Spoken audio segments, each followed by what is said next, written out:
can like remove anything Yabin says. Usually sounds funny. 100%. When you said awkward, they both just looked at me for some reason. Like everyone knows their strengths in this band. Evan is also the one who just plays guitar, right? Yeah, with pedals. With the pedals. Like 600 pedals. Yeah, and sometimes an amp. But he only steps on what? Yeah. His tuner. It's like having a drummer with like a set that like fills up half the stage and just uses the tom or like a snare, like the hi-hat. Yeah. Last night I was happy I had distortion if I played distortion, and I had distortion if I didn't play distortion. Yeah, there was like this excellent. moment and he's looking at me and he's like it sounds the same when I don't have distortion, when I have distortion. I'm like, so my clean parts were also very good. I never had clean parts. Fantastic. Yeah, I'm not much of a pedal guy because it creates problems. And last night, for the first time ever, I had a tuner plugged in. One song, I'm starting to play bass, but nothing's coming through. And I looked down and I stepped out the cable and I'm like, this is why I don't do this. I've had a situation where I've had someone from the crowd fall onto my pedal, my volume pedal, and just mute me. That's ideal. Yeah, that's great. Also forgetting to change patches. I don't even know what that means. I'm sure Evan will understand. He'll know what I mean. Evan will fill you in. Yeah. Like he only found out the other day your monitor in front of you is for your hearing. Like That's how I thought it was for vocals only. I can never hear myself on stage. Yeah. we're like, but you should tell the engineer you want it. Like, how did we sound? Because I didn't hear anything. Did we sound good? But yeah, I guess it's stuff we take for granted that you just expect people to know. It'd be like Eugene, you are like a seasoned musician. Like you've been like part of the music scene since before like I even started playing, because you'd already been like in a couple of bands with who was the vocalist of Scarlet Will again? Well, I can't remember his name now. Tristan. Yeah, Tristan. Originally he was our drummer as well for Punkfontein. We started off with him as our drummer. But yeah, Tristan was like the frontman in Scarlet. Tristan taught Damon how like a lot of guitar stuff. He was in a band he was like in my first band. So like, so other than yourself, like how are the others like line up with in terms of experience? How long have you all been like part of the scene and playing your instruments? I only started, when was it, like 2010, 2010 about. Yeah, like me and Gareth and then Chris, like I had a band with one of our other friends called Elbron and the Sherrys back then. And I think we went around for like a year or two. And then, things chilled a bit. Yeah, and after that, I don't know. These guys weren't really active. This is Yabin's first band. No, I played for a band in Marcel Bay. Well, Yeah. With Weasley and whatnot. But unfortunately, we had some cuck there. No, because it's actually bad. The drummer passed away. Geez, that got dark. That got rough so quickly.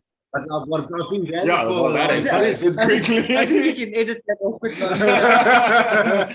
Like I was like, oh no, they had like band politics. No, someone died. That's rough. That just got very rough. But this is definitely the first proper like band with vocals and real songs. And I'm starting to know the names of the songs now, so it feels like a real After band. 4 years. Usually it just shows up and he's like some lyrics. I'm getting some of it. Like, okay. Yeah. So I think it was pretty chilled overall. Chris has been also quite involved like in various projects over the years.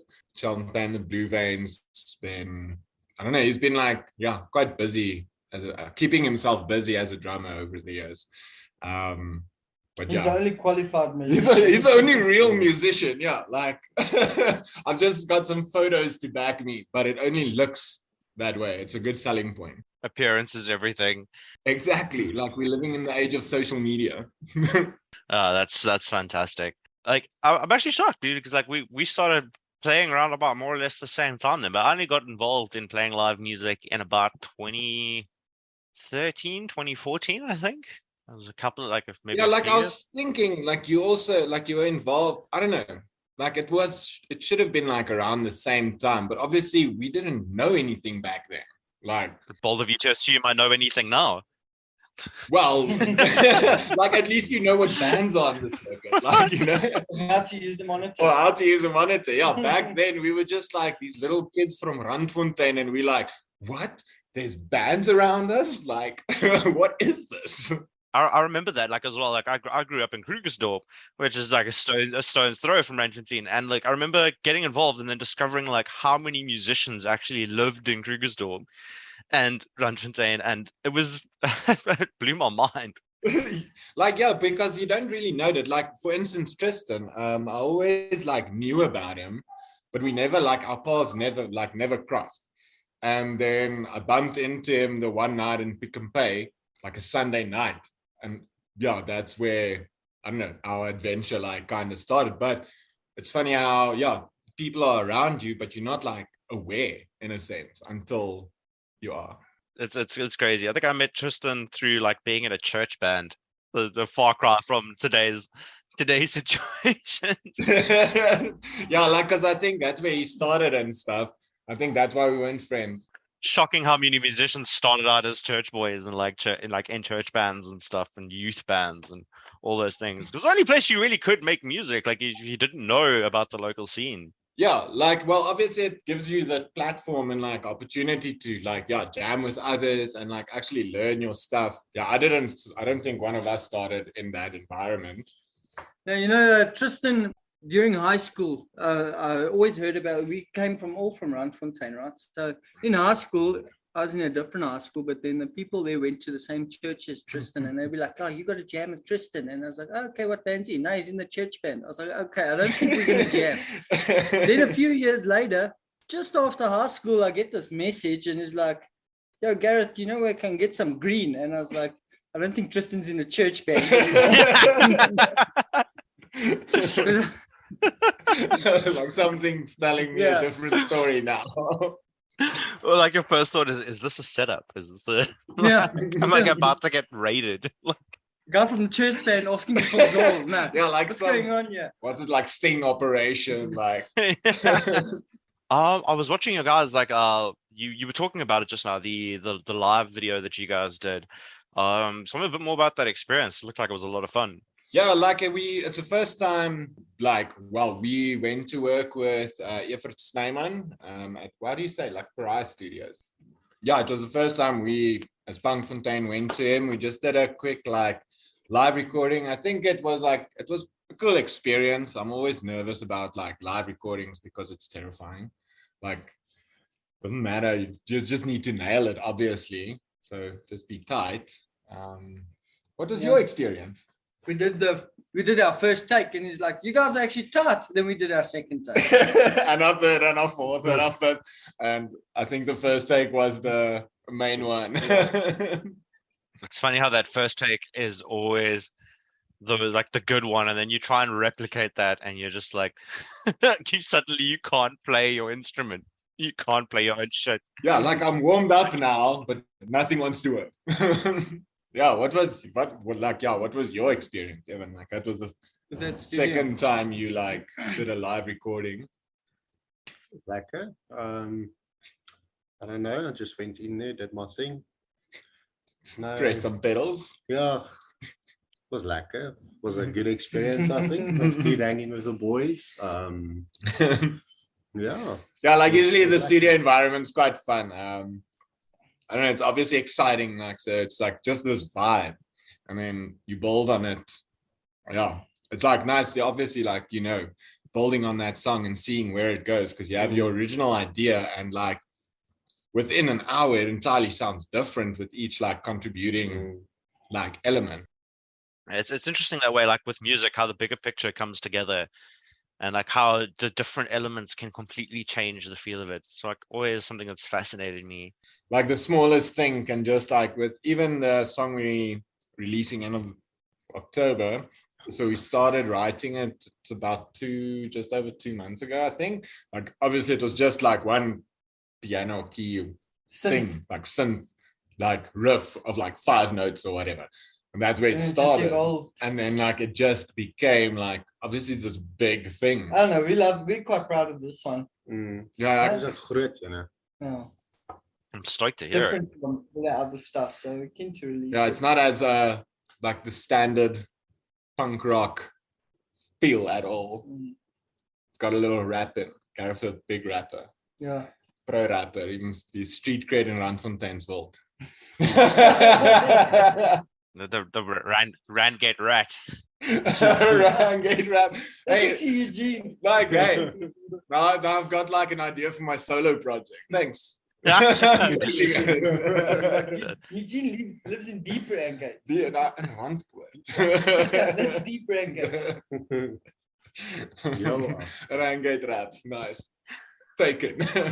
Oh, damn. I'm glad I can contribute. I'm so like interested like how everything is connected because the name Everett's name and rang a bell, and I was like, he's the vocalist and guitarist of Pollinator, right?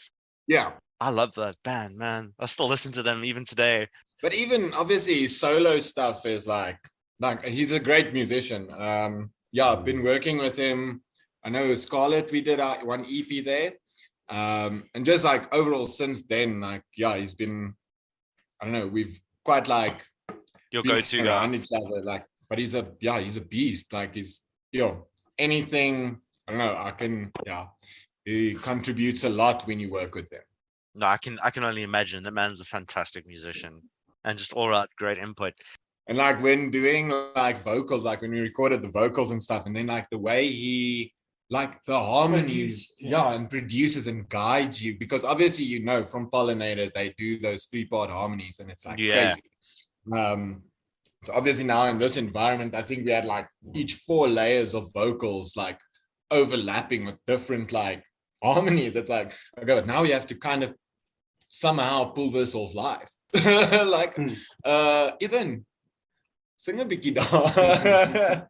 Like what I find though is that like, a recording and a live performance are 2 different things. And, a lot of people get caught up in the fact that's what they are. A recording is something that's going to be out there forever. It needs to have the depth because the ability for it to have depth is there. A live show is a performance. It's entertainment. It's about the show. It's about, obviously the music has to be good, but they're 2 different aspects. They're, 2 sides of the same coin, but you get what I'm trying to say. Yeah, but like obviously you want to like nail it. I don't know, there's like a lot of bands, you must like, the goal is to nail it as well as like the recording in a sense. Like obviously you've watched a band and you were like, wow, they sound even better than they recorded, or like they were just able to execute it in such a way that it is even better than the recording. Don't get me wrong, I don't think it's like an excuse to be sloppy, but there's certain aspects of a recording where there's things you can do that you can't do live, like layering multiple vocals and those kind of things. But like if you can, obviously like 4 layers of vocals is hard to replicate, but just get yourself a choir. Get yourself a choir, like a chorus pedal, some Dirk vocal effects. I'm just trying to think now, like I've seen a couple of guys use vocal effects and never like, it's interesting to watch, really. It's a weird thing. I know I got one a few years ago, and it's a cool toy, but I don't think I ever committed the time to really utilize it for what it like is. Considering what you said about the tuner pedal and accidentally muting yourself, it might not be suddenly turn into a comedy show. I like to keep my life pretty simple. It's not a bad mentality to have. Like live music just has the potential for so many things to go wrong at the worst possible time. We've all experienced it. We all know that even the worst, the simplest things can go. Dropping a pick. And like most of your venues are so poorly lit on stage that once it's dropped, it's gone. Gone into the abyss, dude. Like the other night we had a gig, I think it was a job bar, and Gareth's like, cool, I'm putting an extra pick here for you. There's an extra pick here for you. Like all over his pedal board. Spread them out. Just in case someone drops one, like it's there. And then but somehow they're all still gone at some point. Yeah, like I can imagine when a venue gets like revamped or something and they find a whole music store under the stage. They have like a pick Yeah, sale, like yeah. $10 a pick, you can make some money.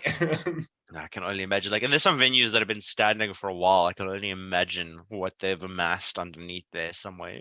Yeah, I'm sure because what was it? Bohemian and Back to Basics was, I think they made it like a bookstore now, if I'm not mistaken.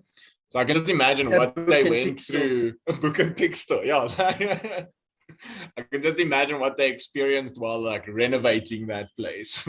I can only imagine. Like, and the Bose stage wasn't exactly like the best built thing either. So Not at all. But it supported everyone. it did, no, for sure. It really did. Like, I don't know if you played at the Winston pub down here in Durban. Yeah.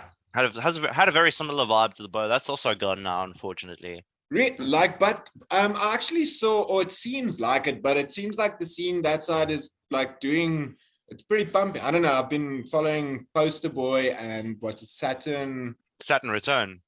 Yeah, like, and it just seems like these guys are like, I don't know if they are really building the scene that side, but it seems like there is something going down there, and it's quite exciting. They really are. Those two guys. So it is, I believe, Simon from Poster Boy, and it is Brandon and Mandy from Saturn Return. Between the three of them, they are probably making some of the biggest efforts to like breathe some life into the Durban music scene. Like, honestly, much love to them. And then there's also the guys from Durban Rock City who are putting a whole bunch of shit together, which is really cool. Hopefully you guys come down as well. We can play some shows together. Yeah, like, well, ideally we'll want to make some missions, get some adventures. It's like always like a little holiday. I don't know. I don't go away much. Like, it's usually just when we have gigs somewhere. I like being at home. I'm satisfied with being at home. I feel you, like, yeah. The deep land guys. I've got everything I need there. That's where all my stuff is. That's where all my stuff is, yeah. Like, when you don't sleep in your bed, life is pretty average. That's true. I found with COVID that I also just became incredibly reclusive. Like, I wasn't really going, even once things started easing up, I wasn't really going out or really doing anything. I would also just rather be at home and play games, to be honest. Yeah, like doing something. I think we also I know I did, well, yeah, like kind of went through the same thing. Even if we have shows and stuff, and like, let's say, I don't know, what I feel was good about it was like the shows kind of started earlier and ended like earlier. It's not about you getting home at 2 a.m. Like, back in the day, that was obviously exciting, but now your body doesn't necessarily deal that well with it. Those graveyard shows where you only get onto stage at like 12 or 1 o'clock in the morning, and then you got work the next day. No, I don't. Like, I agree with you. I agree with you that shows starting earlier and ending a bit earlier, that maybe that's just, we're all worms. Yes, I was after Speedo Fest. I went to the half price birthday party. It's not in at Zoo Lake, and it was like actually such a cool show.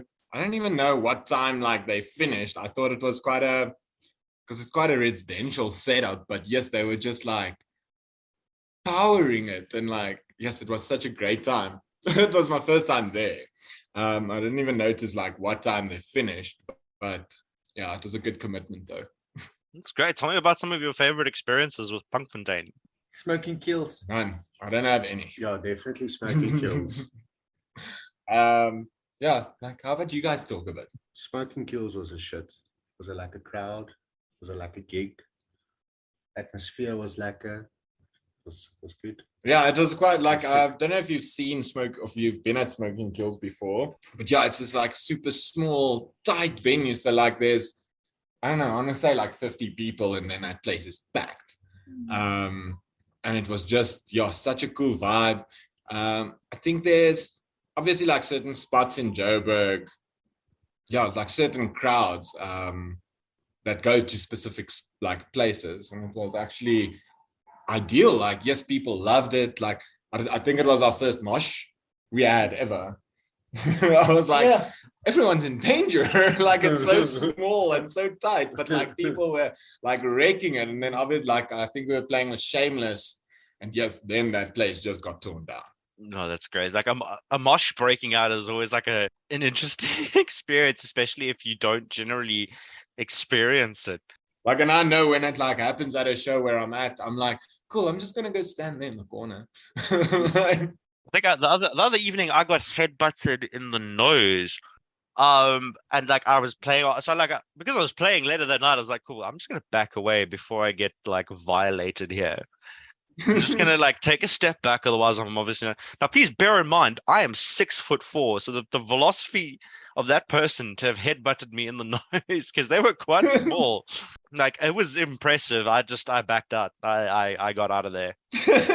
Well, you had to take a shot before you noticed the light Yeah. of like I had to step back. No, that was an experience. I'm not gonna lie. Yeah, but one thing we're looking forward to is our Smoking Dragon gig. Like, I don't know, we're quite excited. I think this will be our first festival. Yeah. So we're really keen on that. And we've got such a sick slot there.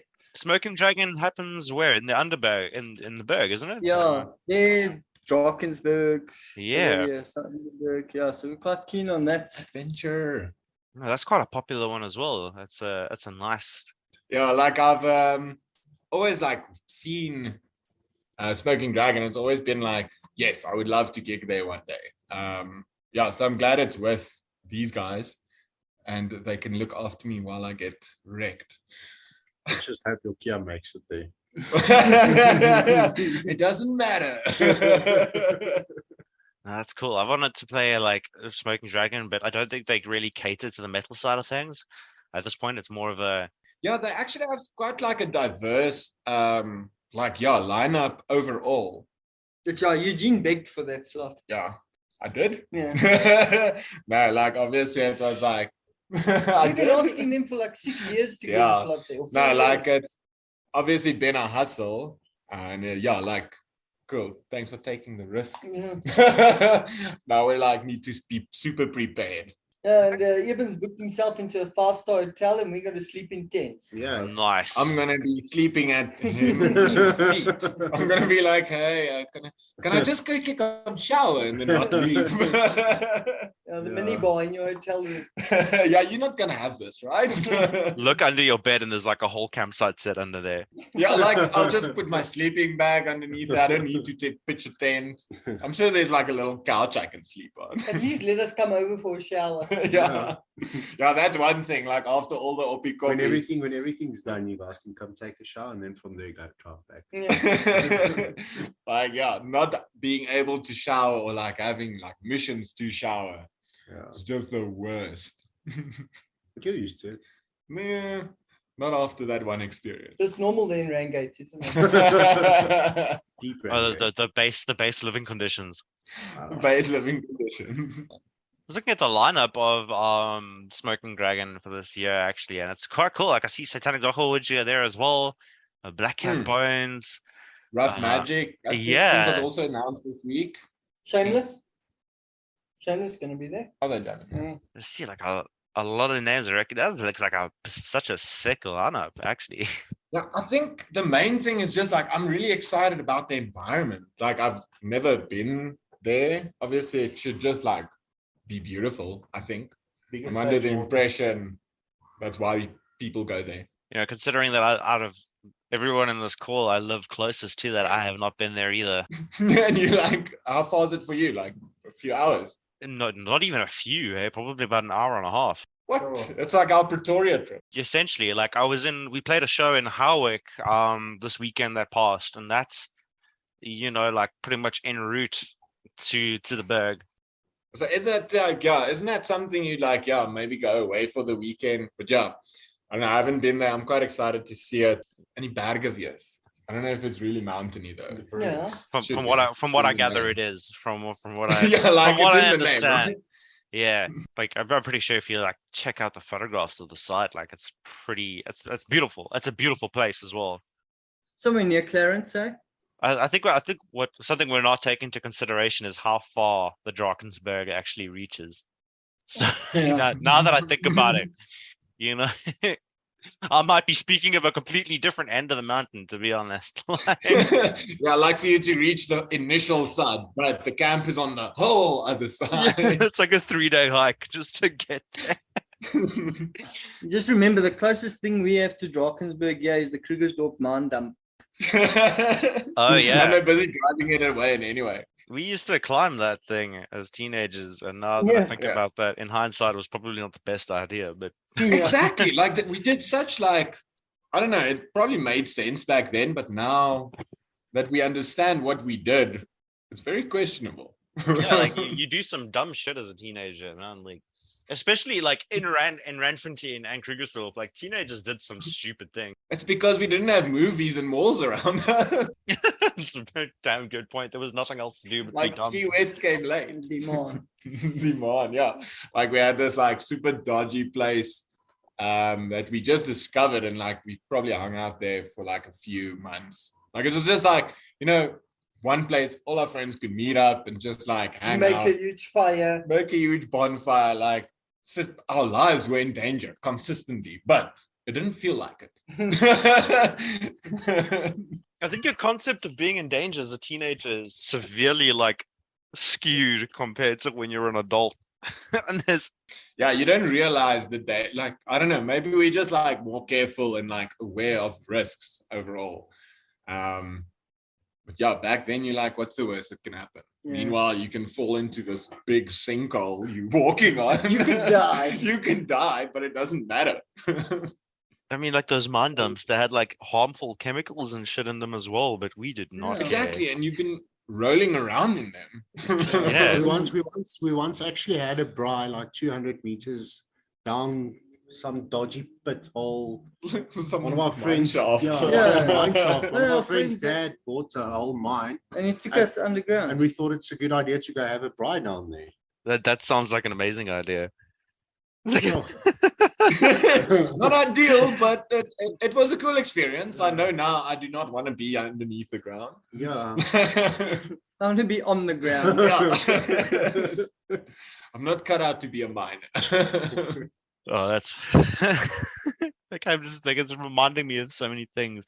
Also, the parties that used to happen on, or probably still happen out on the plots, like on the farms and stuff.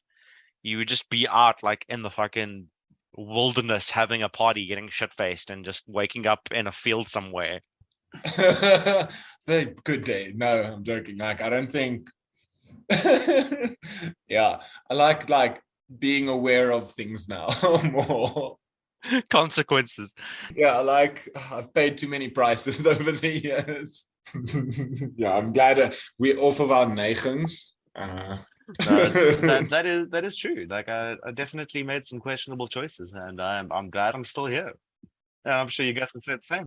Yeah, like grateful, like especially hitting like art class on a Thursday night, like all the way from here. Like I don't know. There was an Uber back then. No, I have so many questions about it. How are we still here? But like now that you mention it, like exactly, like Uber wasn't really like a popular thing back then.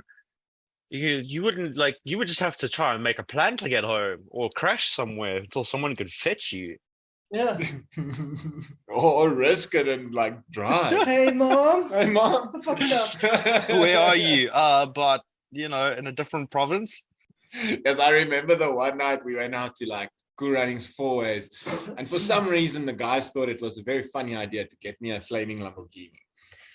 I remember waking up, going out to look for my friends in art class. It was the first time ever I walked through that place, and I'm just like, I have no idea where I am. It's the first time there. We were in 4 ways just now, and the next time after that, when I experienced on class, I'm like, oh, I remember this place. And I like check the foosball tables and I'm like, I remember this wall.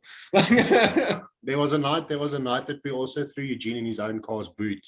I don't know if he remembers that so Yeah. well. But, Apparently I don't. he was driving from his car's boot that night. Also from Cool Runnings. What a way to be informed about this. What a way to find out the story.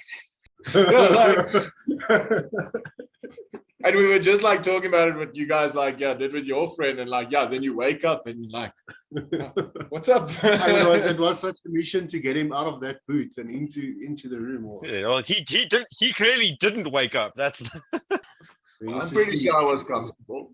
Yeah, not consciously. like I love how you guys you also think about it. You don't think of the consequences like what if he just didn't wake up? Like, it doesn't cross your mind like at these points of time. Like it's just you're just like, oh, he's fine. Just fucking chuck him in the bedroom. He'll wake up soon. Yeah, like now lately there's at least a bit more concern, like check the pulse every 15 Nah, minutes. he's fine. Like, back then it was like, oh, he's twitching. Okay, cool. No, he's okay. Or like, yeah, like put some shaving cream in your hand and like torment you while you like back to like music, changing topics wildly. You guys say you're releasing fuck, I can't speak. You guys are releasing a single that is coming now at the end of October, like you said, just before Halloween. Yeah, like we don't have a set date yet, but it should be like The Friday around before that period. Halloween. Yeah. That sounds like a pretty solid date to me. Like, Yeah, but one thing we're gonna do, I don't know, we got this idea to have like Discord. I don't know if you're familiar with Discord. yeah, you're gonna do like a live, like a launch party kind of thing. Yeah, kind of a video premiere for whoever wants to join. Yeah, We'll send like a few links off and then the day ahead of time. Like it's just a little hang, and then like, because obviously you can do the premiere thing on YouTube and stuff, but I think it's quite, yeah, like maybe have a bit more of a hands-on thing with, like, it's mostly going to be friends and stuff, like people around us, maybe like, Yeah, it's a lot more personal. That's actually such a cool idea. and then yeah, like because the video, it's just like a lyric video we've been working on, but yeah, just like release it like a bit ahead of time, of like the day ahead of time, just drop it and be like, cool, this is happening, and then the next day it should release. Just like, I don't know, like, yeah, let's say like a little hangout premiere. Slack and Discord, we can all talk, and then I don't know, whoever games can play some games with us. Yeah. Afterwards. Can be bad, like can carry us. My 5 CS skills. That sounds like such a cool concept, though. Like it's unique. I haven't actually heard of anyone really doing that, to be honest. I'm sure there's probably better ways of doing it that they've used. But yeah, like I think it's because obviously you can stream, like, you can stream your thing and people can use their phones to view that stream. So it's like it's obviously very accessible. I don't know, we have to like sit down and like figure out the kinks and stuff. But yeah, I think it's a cool concept that we could try, just see like what it is. But yeah, like the whole idea is to just have that little hangout, I think, like chat with the people, like, yeah, as I said, it like should be a bunch of friends in a sense. It's like, cool, now you're forced to listen to our track, and then hopefully they play it again when it releases. Yeah. But I would be stoked to be a part of that, to like just to join in and watch. If you guys are going to do it, just drop me a link. I'll definitely be there. Yeah, we'll For sure, definitely yeah. do that. We've got one viewer. Yay! You guys said you're going to play some Counter-Strike afterwards. Yeah, Counter-Strike or Apex or something. Oh hell yes! Did you say Cool. Apex? I just started Apex like a month ago, and I'm grinding away on Apex, just trying to get better. I am a 4,000 kill rampart. No ways. Yeah. My Loba last night, so I'm starting with Loba. Listen, what's your details there? I switched back to console. So I play on, but so I'm switching between PC and console. Console at the moment is my main, but it's cross-platform, so we can all play irrespective. But yeah, no, lockdown, I spent an ungodly amount of time playing that game. No, I only started with this season now, and I'm getting quite into it. Yeah, it's highly addictive. Good luck if you're into it. It's a good, yeah. You'll end up hating, Good luck. you'll end up hating it, but you'll love it. Like you just won't All I'm stop thinking playing. about now is I have to go complete my dailies. I feel you. After this, I'm gonna go finish my dailies quickly. I play with the missus. Like she's still relatively new to games, so we play Apex together. So in closing, guys, like what are your other than the single that's coming out now in October, what are your plans for the rest of this year as Punkfontein? So we're just trying to get a nice set together for our Smoking Dragon gig. I don't know, we're really excited about that, so I think that's the goal at the moment. Yeah, like I think that's like probably our highlights at this stage to work towards. Otherwise, yeah, like we already like released some stuff this year, which is sick. So it's obviously just prepping up and like getting some new cool stuff ready for next year. Yeah, yeah, other than that, because I don't know, like recording like some singles and like some live stuff over the period is a better strategy at this stage than recording like an album. I think we're still like developing and finding our sound to like be able to have something with a continuous flow in a way. Yevon, what's your plans? Just to stay in the band.